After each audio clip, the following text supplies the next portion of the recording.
श्रीनगर से 20 किलोमीटर दूर पुलवामा के पंपोर में सेना और आतंकवादियों के बीच मुठभेड़ जारी और अब तक आपको बता दें एनकाउंटर खत्म नहीं हुआ है। अभी भी मुठभेड़ चल रही है। जम्मू कश्मीर के पंपोर में कल 4 बजे से, शनिवार कल शाम 4 बजे से अभी भी एनकाउंटर चल रहा है, मुठभेड़ चल रही है।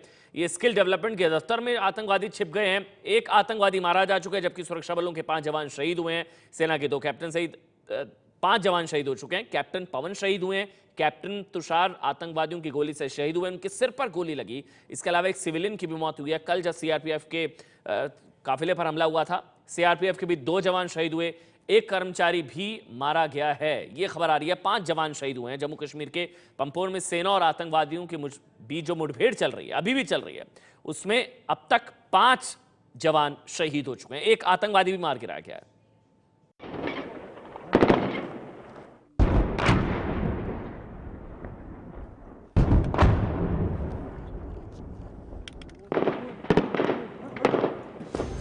पुलवामा के पंपोर में सीआरपीएफ के काफिले पर हुए हमले के 24 घंटे बीत चुके हैं, लेकिन आतंकवादियों से मुठभेड़ अब भी चल रही है।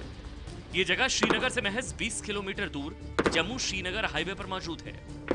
बताया जा रहा है कि 3 से 4 आतंकवादी सीआरपीएफ के काफिले पर हमला करने के बाद Jammu Kashmir entrepreneurship development institute के इस बिल्डिंग में छिप गए हैं और रुक रुक कर फायरिंग कर रहे हैं। कल से चल रही मुठभेड़ जो पंपोर में चल रही है, उसमें एक बार फिर ज़बरदस्त गोलीबारी शुरू हो गई है और सुरक्षा बलों ने उस बिल्डिंग की तरफ ज़बरदस्त गोलीबारी की, जहां पे मिलिटेंट उन पे गोलियां बरसा रहे हैं। आप इस समय सुन सकते हैं कि जो अंदर गोलीबारी चल रही है, काफ़ी ज़्यादा गोलियां यहाँ पे हो रही हैं और उस बिल्डिंग को निशाना बनाया जा रहा है और सुन सकते हैं कि मिलिटेंट्स की तरफ से भी फायरिंग वापस की जा रही है। दोनों ओर की ज़बरदस्त गोलीबारी हो रही है। लग रहा है कि सुरक्षा बलों ने इस पूरी बिल्डिंग में स्टॉर्म किया है और अंदर जाने की कोशिश कर रहे हैं। और कैमरामैन से कहूँगा कि वो जूम करे इस बिल्डिंग की तरफ और देख सकते हैं कि गोलियों की वजह से जो यहाँ पे जो बिल्डिंग से धुआं उठ रहा है और उसकी दीवारें टूट रही हैं। इतनी ज़्यादा गोलीबारी इस समय यहाँ पे हो रही है। इस मुठभेड़ की शुरुआत हुई शनिवार शाम 4 बजे के करीब पंपोर के शेमपुरा इलाके में, जब हाईवे से श्रीनगर की तरफ जा रहे सीआरपीएफ के काफिले पर आतंकवादियों ने घात लगाकर हमला किया था। अचानक की गई इस फायरिंग में सीआरपीएफ के 2 जवान भोला सिंह और राणा शहीद हो गए थे, जबकि एक आम शहरी भी मारा गया था। हमले में कई लोग जख्मी भी हैं। इसके बाद सीआरपीएफ के जवानों ने जब जवाबी फायरिंग की तो आतंकवादी भागकर Jammu and Kashmir entrepreneurship development institute के इसी बिल्डिंग में घुस गए। उस वक्त बिल्डिंग में करीब 130 लोग मौजूद थे। सेना और सीआरपीएफ की टीम ने 3 घंटे के ऑपरेशन के बाद बिल्डिंग में फंसे लोगों को तो सुरक्षित निकाल लिया, लेकिन आतंकवादी बिल्डिंग में डटे रहे। देर रात सेना के स्पेशल फोर्स पैरा कमांडोज ने मोर्चा संभाल लिया।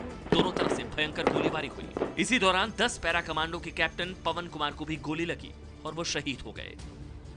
आज शाम पैरा कमांडो के ही कैप्टन तुषार महाजन और लांस नाइक ओम प्रकाश की मुठभेड़ में शहीद होने की खबर आई है।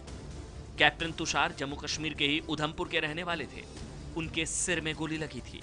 आतंकवादियों से लोहा लेने वाले लांस नाइक ओम प्रकाश भी सेना में जाबाजी की नई दास्तान लिखकर शहीद हो गए।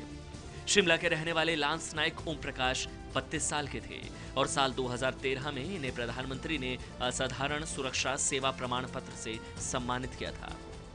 आज दिन भर चले ऑपरेशन में जब सेना की तरफ से जो रॉकेट लॉन्चर्स और ग्रेनेड्स का काफ़ी ज़्यादा प्रयोग किया गया ताकि उन मिलिटेंट्स को निशाना बनाया जा सके जो इस बिल्डिंग में छुपे हुए हैं। हालांकि मिलिटेंट्स काफ़ी ज़्यादा तैयारी के साथ आए हैं, ऐसा लग रहा है, क्योंकि जिस तरीके से वो सुरक्षा बलों की कार्रवाई का जवाब दे रहे हैं उससे यही लग रहा है कि काफ़ी तैयारी के साथ वो यहाँ पे आए थे, हथियार गोला बारूद लेके आए थे।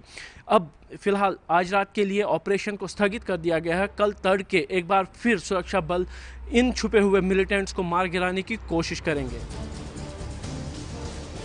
शनिवार से जारी मुठभेड़ में अभी तक सिर्फ एक आतंकवादी के मारे जाने की पुष्टि हुई है।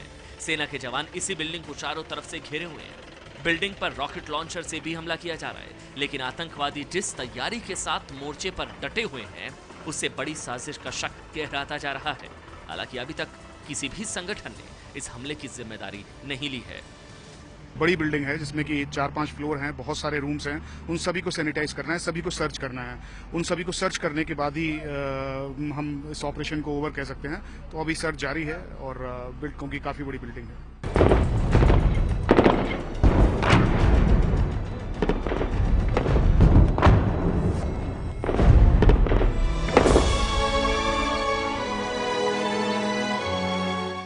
अभी भी एनकाउंटर चल रहा है कल शाम 4 बजे से लगातार। जम्मू कश्मीर के पंपोर में आतंकवादियों और सुरक्षा बलों की मुठभेड़ में सेना के कैप्टन पैरा कमांडो पवन कुमार और कैप्टन तुषार शहीद हो गए हैं। शहीद पवन के पिता ने कहा है कि उन्हें गर्व है कि उनका बेटा देश के लिए कुर्बान हुआ। शहीद पवन मां पिता की इकलौती संतान थे।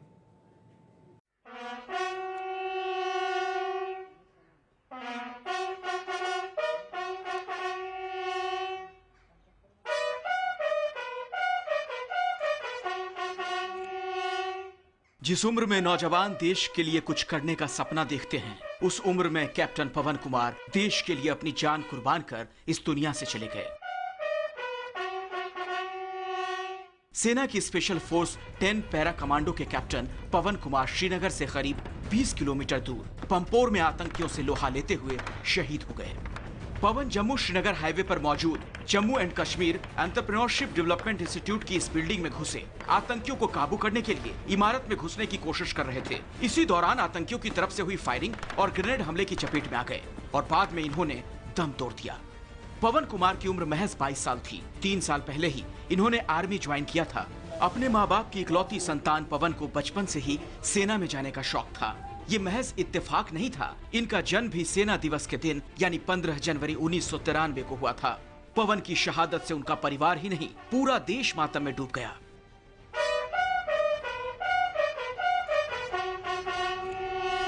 पवन कुमार हरियाणा के जींद के रहने वाले थे। पवन के पिता राजवीर जींद के बड़ा खेड़ा गांव के सरकारी स्कूल में हेडमास्टर हैं, जबकि मां कमलेश भी पास के ही एक सरकारी स्कूल में बच्चों को पढ़ाती हैं। घर में पवन के दादा भी हैं, जिन्हें अपने पोते से बेहद प्यार था। लेकिन जब से पवन की मौत की खबर आई है, ये आंखें सूनी पड़ गई हैं। बेटे की शहादत की खबर सुनकर जैसे परिवार पर दुखों का पहाड़ टूट पड़ा। लेकिन पवन के पिता कहते हैं उन्हें अपने बेटे की शहादत पर नाज है। मैं गर्व पूरी गर्व है मेरे। अब मेरा बेटा शहीद हुआ है, अकेलौता बच्चा था मेरा। हाँ, एक ही था। अगर देश की सेवा करेगा, लेकिन उसने पूरा काम किया अपना। मैं इस पर गर्व है। परिवार अब पवन के पार्थिव शरीर के गांव पहुंचने का इंतजार कर रहा है। लेकिन दिक्कत यह है कि हरियाणा में जाटों के आंदोलन की वजह से जींद पहुंचने के सारे रास्ते बंद हैं। बताया जा रहा है कि अब सेना के विशेष हेलीकॉप्टर से पवन के पार्थिव शरीर को गांव पहुंचाया जाएगा।